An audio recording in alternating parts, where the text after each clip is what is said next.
But the F-35 is built to go in and take out large buildings and headquarters and do what the F-117 did, a capability that we lost in 2008, and we've, at least in the white world, in the unclassified world, we don't have.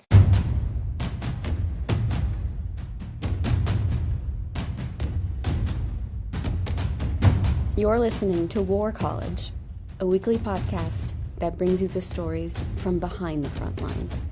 Here are your hosts, Matthew Galt and Jason Fields.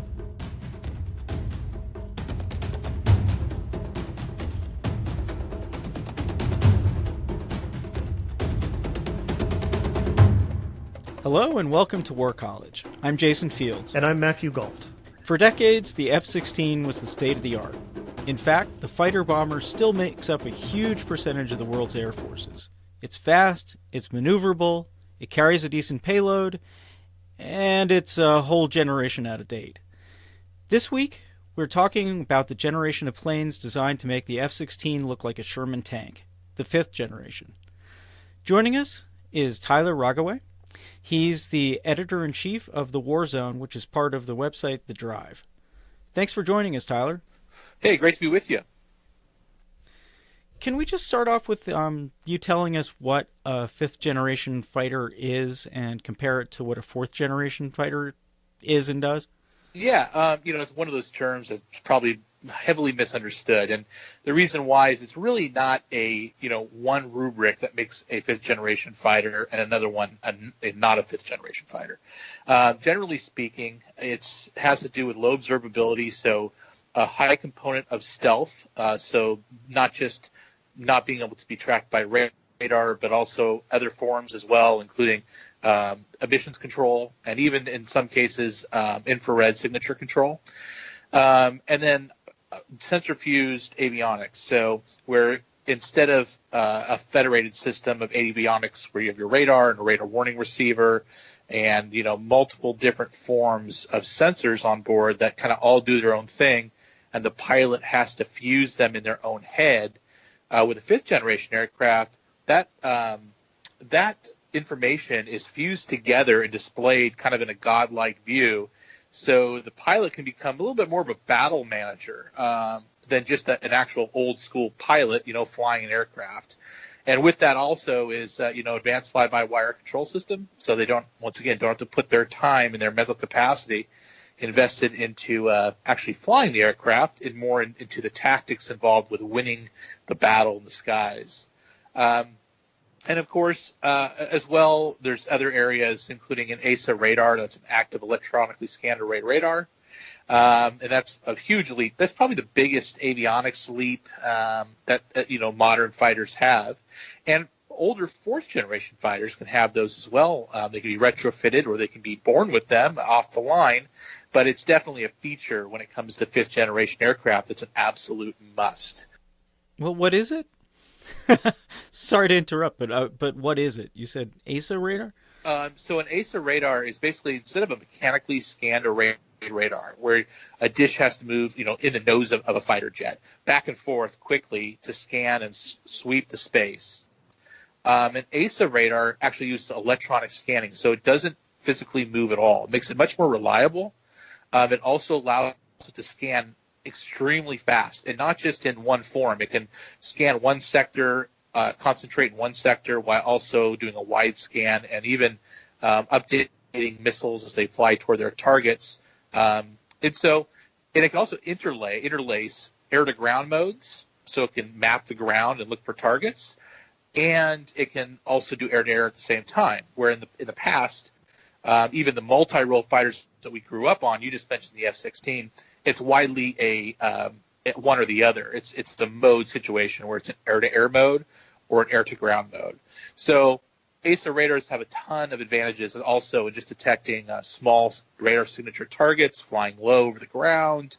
They have better range, better sensitivity. They have better non-cooperative target interrogation, where it can look at an aircraft at very long range, potentially, and know what type of aircraft it is without having a visual signature on it. And so there's a lot of good things about them. And on top of it, they have an electronic warfare capability that is kind of quietly, latent. It's not talked about a lot, but where it can send pencil-sized beams of very powerful electromagnetic energy at certain targets and potentially, adversely affect, at least disable temporarily, or maybe even permanently, the sensitive electronics on those targets. So lots of things going on. Other stuff also, like a helmet-mounted sight, which is also available on fourth generation aircraft.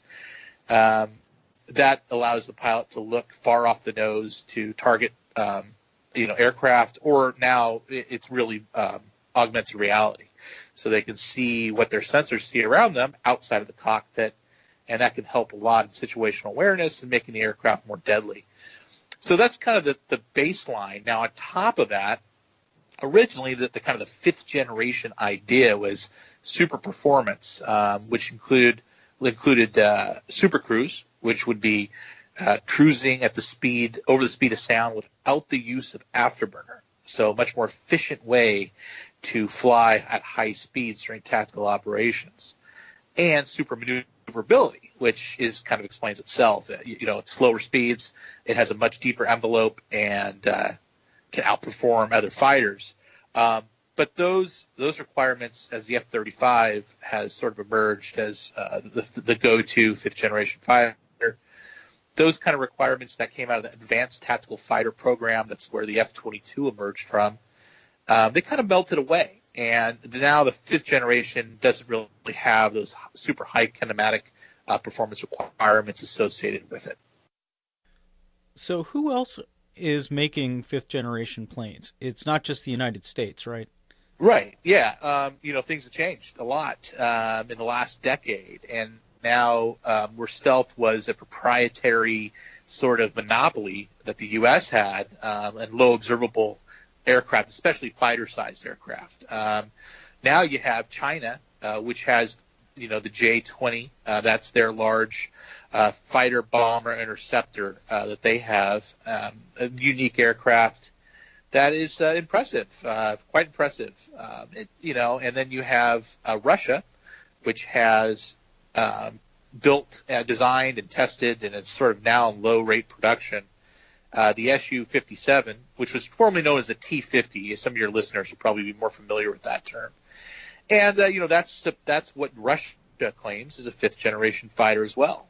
But the problem is that there's not, once again, a set rubric where it has to be so stealthy or have such a level of sensor fusion or sensor technology. Really, every country is going to look at their ability the ability to design and actually procure an aircraft technologically and affordability-wise, and is going to balance that against, what it can do and what's possible. So they're not all created equal. It's a very loose term, but it's basically, it does encapsulate kind of this next generation of fighter aircraft that, in addition to the U.S., now foreign entities are now fielding, or at least are in the process of developing. So talking about fifth-generation fighters, and one of the earliest ones to actually hit production, if I understand properly, is the F-22, an American plane. We made 187 of them and then stopped. Can you tell me a little bit about the plane and also tell us why we stopped making them? Yeah, I mean, this is quite the saga.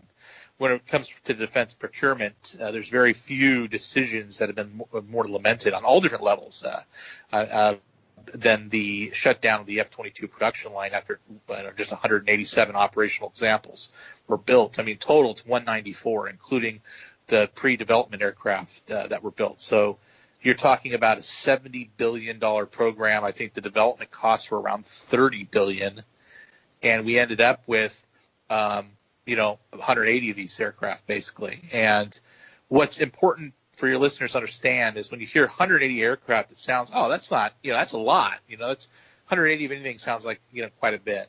But the reality is that only 120 to 125 are combat coded at any given time, meaning that they have the software and the capability to actually go into combat as the Air Force sees fit. And considering the F-22 is a very unique thoroughbred aircraft and it's very maintenance intensive, as a result of that 125 number, only about 50% of those are actually flyable at any given time. So really, you got an operational standing fleet that can fly, let's say today or whatever you want to, however you want to, say that. It's really 60, 65 airplanes. When you talk about a pure state conflict, which is kind of what this aircraft was designed for, taking on Russia. Even China at the time was rising in the late 80s, early 90s when this aircraft was in development. And the reality there is that we don't fight from home. We fight expeditionarily over long distances that require tanker aircraft, mini tanker aircraft to fly and to create a tanker bridge to put an F-22 into place, say, over a certain area, like the Taiwan Strait or any hot spot, especially in the Pacific region or even Europe to a certain extent now. You need to have aircraft that can, stay on station for a period of time. When you only have 65 airplanes or whatever, some number around that area available at any given time, keeping just a handful of them up over certain areas is very challenging. So we have a numerical issue with the F-22 and that there wasn't enough of them built. What it does, why it's important, and why it's not just, hey, we have an F-35, that program's highly invested, we're building a ton of them. Why the F-35 is not an F-22 is the F-22 is kind of at least originally, it was sort of an the kitchen sink program. It was like a 100% solution where performance and low observable stealthiness and even sensor fusion has a high degree of that, even though it was developed, beginning 25 years ago, 30 years ago, and before that. The aircraft has higher performance. It can fly at 60,000 feet. It can carry more missiles, air-to-air missiles. It has it's better optimized for the air-to-air realm with its avionics in some ways. And it can super cruise. It can fly at Mach 1.5 without using afterburner. So these are just a few areas. And that and super maneuverability too. There's also an issue that people believe that the F-22 and how the pilots fly these aircraft and the tactics and procedures that are built around them, that they'll never see in another airplane in combat. That it's all beyond visual range air-to-air warfare now. And who cares if it can turn? And to a certain extent, I agree with that. But you talk to an F-22 pilot, and they know that with 8 missiles on board, which is not a lot considering that you're going up probably against a larger force, a drastically larger force. They're not going to be able to just stand off at beyond visual range and chuck missiles at each other or kill the enemy. Eventually, they're going to want to use everything they've got to take as many aircraft out as possible. Based on how many aircraft are in the air, F-22s are in there at any given time. So some of these benefits like super maneuverability, they're not necessary, and they're becoming less important, but they're still important. They're still worthwhile to have around if the aircraft is already designed with it. The F-22 has all that. So that's kind of what you get. You get a higher end, higher performance fighter, one that is better, that has a lower signature than the F-35. That is a little bit earlier, not as far as a 5th or 4th generation, but it's the first 5th generation fighter ever fielded. So technologically, in some areas, it's inferior to the F-35, but in an air-to-air realm, it is far superior. And with only 180 some aircraft, very few of them to go around. Well, let's continue down this line of thought, if you don't mind. Do you think the F-35 is a better plane than the F-22? I mean, I can't. I think those comparisons aren't worthwhile because F-35 is great at a lot of things. It's for a strike platform. It's optimized as an attack aircraft. Its sensor fusion is there's no peer to the sensor fusion that aircraft has. It has unique sensor systems that the F-22 was never built with. especially in the electro-optical bandwidth, the area where it can know what's going on around it without even using radar or passive radar frequency sensors. It can use the optical range with its distributed aperture system to have a sphere of situational awareness around it, which is very interesting. But F-22 is not built to go and strike large targets with 2,000-pound weapons, as kind of like a deep strike role. It can carry a 1,000-pound JDAM. That's a Joint Direct Attack munition. That's a GPS-guided bomb, or 6 small-diameter bombs. So it's an effective tool especially for destruction of enemy air defenses. It can go in and kill planes and also take out radar sites and surface-to-air missile sites and air defense nodes. But the F-35 is built to go in and take out large buildings and headquarters and do what the F-117 did, a capability that we lost in 2008, and we've, at least in the white world, in the unclassified world, we don't have the ability to penetrate with a tactical aircraft deep into enemy airspace and drop a 2,000-pound bomb on a target. We lost that capability in 2008. Only the B-2 can do that. And there's only, 20 of those, and of which 11 are operational, and about 11 are operational at any given time, and less are even flyable. So we have this deficit that the F-22, but the F-35 was built to fill. And it's going to be listen, the aircraft, I've been, very critical of it. It's not like the aircraft is never going to be effective. That was never a question. It's just, what's the opportunity cost that we invested into this platform that we could have done other things with, which is absolutely massive, largest defense program in history. Okay. And on top of that, was this in a time where unmanned technology is really moving to the forefront, was putting all these eggs in one basket on a fighter that has a 550-mile combat radius, which is not far, especially in today's terms, where the enemy is pushing us way out farther and farther in basing and whatnot. Or could that deep strike role and some of those other, non-air-to-air roles be used or be furnished by other aircraft, including unmanned combat air vehicles, stealthy drones? So this is a very complex subject. As far as an air-to-ground platform, the F-35 is far superior than the F-22 in many roles. As far as an air-to-air platform, it doesn't even come close. Doesn't mean it's not effective. It doesn't mean that it isn't very capable, and it can shoot down other aircraft, with a good sense of certainty. But it's just not a thoroughbred air-to-air fighter like the F-22 was built to do. How's the F-35 program doing now? As you said, you've been critical. You're hardly the only person who's been critical of the program. Are they on track at this point?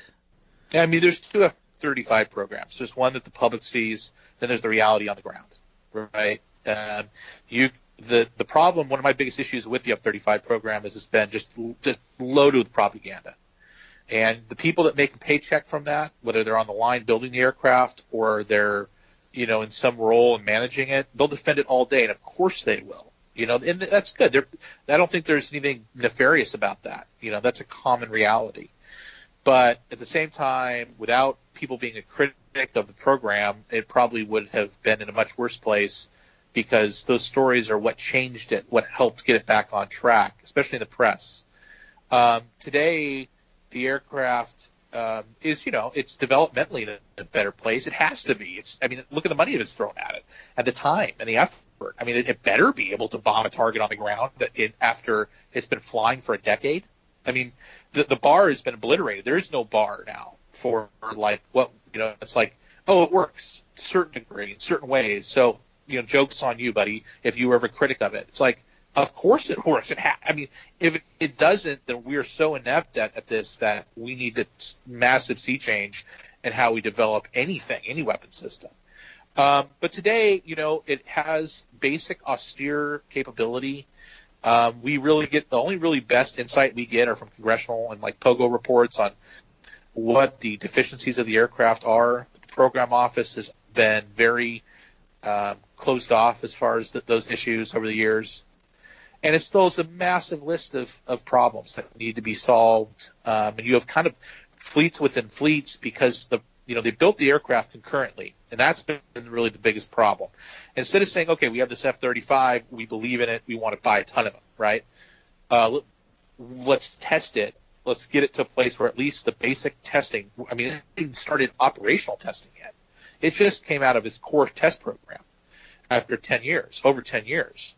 And even though it just came out of its flight test program, we've built like 260 of them or something. I don't have it in front of me, but I believe the Air Force, or I believe the Pentagon owns 200 of them alone. So what you end up with is fleets within fleets. And this is always predicted by myself and other people in the defense journalism industry, space. We said, listen, you're going to end up with billions and billions of dollars in hardware of aircraft that probably are going to have a very short lifespan and are going to be too expensive to ever upgrade. And that's what we're seeing. And actually, a report came out just this week of the training center at Eglin that does the training for the F-35. Their wing king, their boss, said, hey, this is critically bad. We have aircraft that are old representative software blocks where pilots cannot easily go from here to an active squadron and know what the heck they're doing. We have a very low availability rate for the aircraft we have. There's no parts available, so they built all these airplanes and then, didn't build the parts to support them. So now the fleet is in this huge deficit where they're sitting and waiting to be reworked and rebuilt to a new standard in depot, and they need all these parts that are critical for daily operations. So there's a lot of work to be done on this program yet. The pretty picture that you see painted by this iron kind of triangle with industry and the Pentagon about this because it's too big to fail is just not accurate. And I've pushed for years to say, listen, it's not that it's a mess, it's that you're not open about it and you act like it is that it's going great and there's no issues instead of just being open about it and talking to the American people and expressing kind of the issues it has and how you're going to deal with it. Very controversial program. It has a long way to go. There's no doubt that it will be it has some great benefits and it will be a decent aircraft, but it's 30 years or 20 years, is it going to be relevant?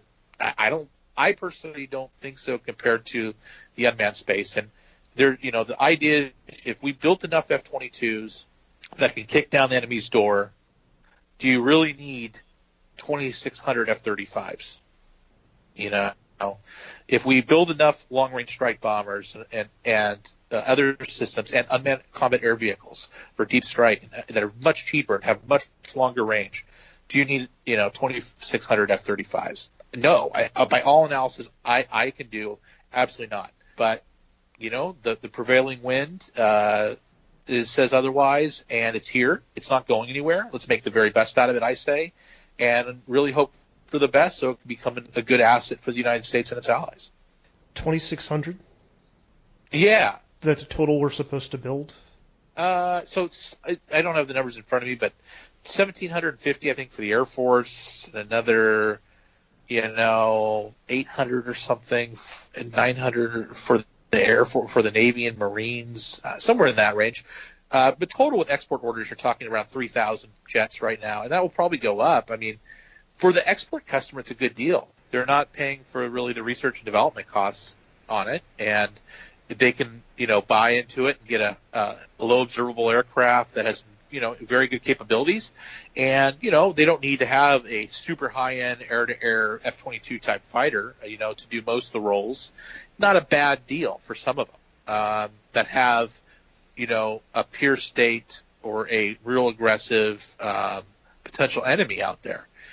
Now, for others, you talked about the F-16 when we started. Like, the F-16 is an incredible platform to this day. It's only getting better.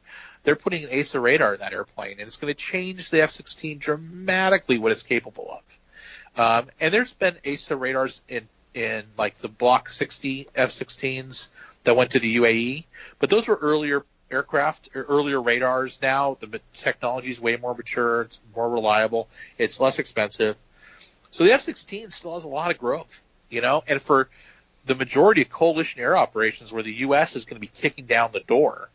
The F-16 is a known, affordable, reliable, highly capable platform, and it's still very relevant. The F-35 is not making the F-16 non-relevant to the modern air warfare domain in any way. And really, what I've argued for a long time is, a high-low mix. If you can build enough F-22s or whatever, a high-end platform or a family of platforms that can kick down the enemy's door, then you can, instead of buying, $115 million F-35s or et cetera, you can buy F-16s that cost a third of that. And they can do a lot of the bread and butter work that F-35, just doesn't need to do. There's no requirement for its capabilities. And it's not, let me also say this too, just so your listeners can kind of get a bigger picture on this, is not just about the cost of the airplane. That's what we hear about all the time. Like, this unit cost is $100 million on this, and this one's $200 million or $75 million, whatever. The real cost comes in sustaining these fleets, over time, over 50 years. And if an F-35 costs $50,000 an hour to fly or $60,000 an hour to fly, which the F-22 costs that, and the F-16 today, that it's widely replacing in the Air Force and the Harrier and the Hornet in the Navy and Marines too, costs around $20,000 an hour to fly. And those are older platforms that are aged and they're much less, should be less reliable. How on earth is the Pentagon going to be able to afford that?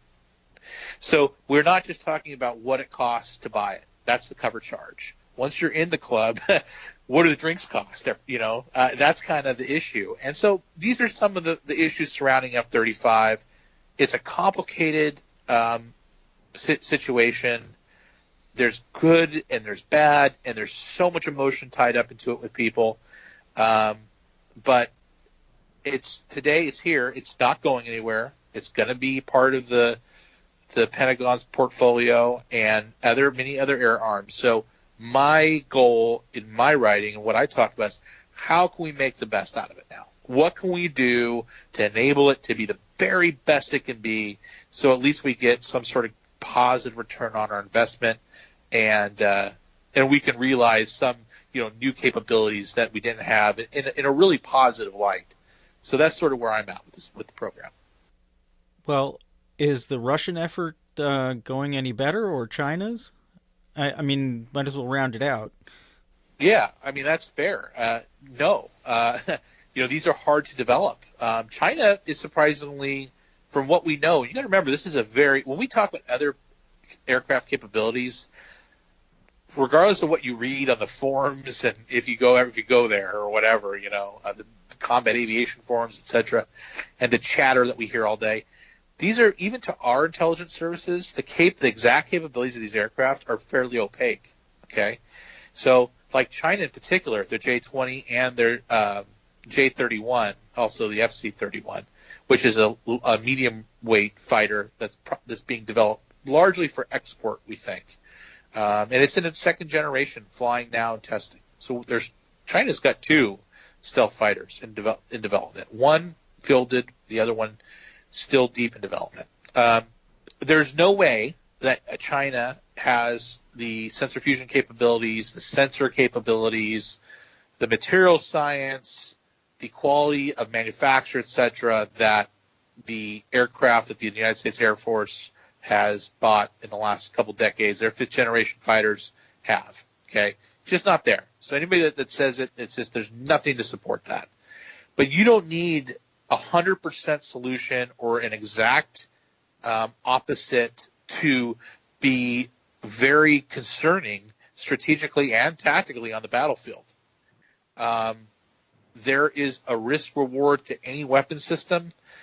With China, if you can build enough of them, you're giving them a capability that they've never had before, and maybe it's not as low observable as an F-22, and it's not can't do the things an F-22 can, but it's hard to spot on radar at long distances. And stealth is not invisibility, man. That is something that it is a cocktail of measures designed into an aircraft and then a layer of tactics and procedures placed on top of it that allow the aircraft to survive better in contested environments. So when we talk about even radar stealth at its most basic, on a fighter jet, it changes from any angle you view the aircraft. That radar return, that radar signature and cross-section is going to be different. But if you just take an F-22 head-on with the exact same sensor at the exact same range and then put an F-22 there, or excuse me, a J-20 there, maybe the F-22 is detectable at 10 miles, okay? Maybe the J-20 is detectable at 25 or 30 miles, okay? But that doesn't mean that isn't very worthwhile for the J-20, because now you got an asset that can sneak around active integrated air defense sensors and can lob long-range missiles attacks at strategic assets like tankers and early warning aircraft and networking nodes that the Air Force and our air arms and the United States Air Force or United States air arms rely on heavily for their advantage. So it's a very unique mix. No, they're not up to stuff. Russia has the Su-57. That aircraft is nowhere near, especially in the stealth realm, even where the Chinese are at. Okay, but Russian designers aren't stupid. They know what their capabilities are. So they say, okay, we want a fifth generation airplane. We can potentially even afford a few of them, right?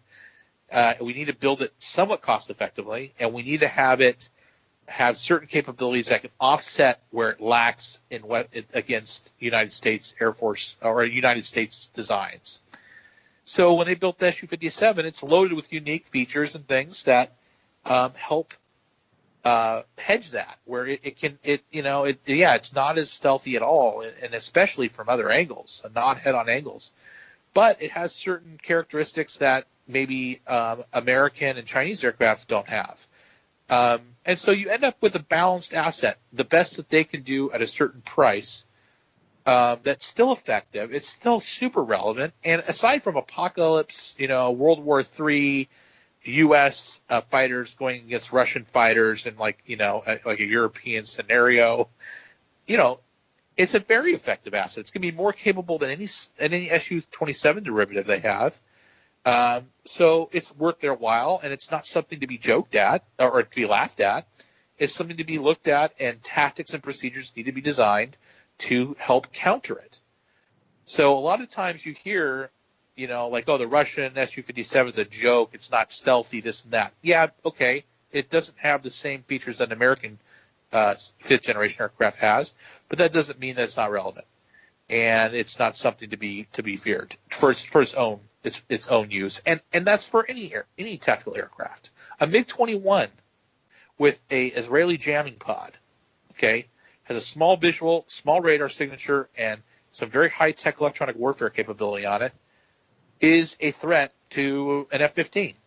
Okay, so it's not just about which plane is better, and no U.S. aircraft fight, especially in a vacuum where it's like, oh, an F-22 is going to take on an Su-57. There's networking, there's support assets, there's an ecosystem there to allow the pilot or the air crew to win, to enable them to win beyond what the aircraft packs itself. So you can't just talk about plane versus plane. You also got to talk about the ecosystem that plane was designed to build and fight in. And that's a huge impact as well. So I think we can take away from this that despite the technical superiority that we may or may not have in the United States, we can still go to bed afraid. Yeah, I mean, I think being looking at the enemy, the potential enemies that the U.S. has, and thinking, discounting their capabilities has been something that has gotten us in a bad position. It's the reason why there are 180 whatever F-22s. Okay, that's why. Because Bob Gates mainly said, hey, you know what? I want to focus on Iraq and Afghanistan. That's understandable to a certain extent. At that time, that was obviously the major issue. And China, it's going to be the 2020s before China ever even flies a, stealth fighter or whatever, discounting those capabilities. North Korea, we saw the exact same thing. We said, oh, there's no way, that they're 20-some years away from this or that, and, intercontinental ballistic missile, etc. Never underestimate an enemy that has less resources, that maybe has to take an asymmetric view of things and do their very best to create real threats and real warfighting ability on a much smaller budget and with far fewer resources. If we do that, we end up where we're not ready to fight the next war, and we have a fleet that is ill-equipped to confront the threats that will not exist today, but will exist tomorrow. And like we just talked about in F-35, that's like a 50-year airframe, at least. So it's not like, oh, that can take on a J-20. That aircraft needs to be relevant in 30 years because we can't afford to replace all of them every decade. Not even close. We can't afford to replace them in 30 years. Ty, thank you so much for joining us. Hey, thanks, guys. No worries. That was fun. That's this week's episode. Thank you so much for joining us. War College is me, Matthew Galt, and Jason Fields. If you like the show, please like and subscribe to us on iTunes. It helps others find the show. If you leave us a review, we just might read it on the air. You can also find us online on Twitter at war_college, on Facebook at facebook.com/War College Podcast, and online at warcollege.co, where we have begun to get transcripts of the episodes out. It's a dangerous world out there. Stay safe until next week.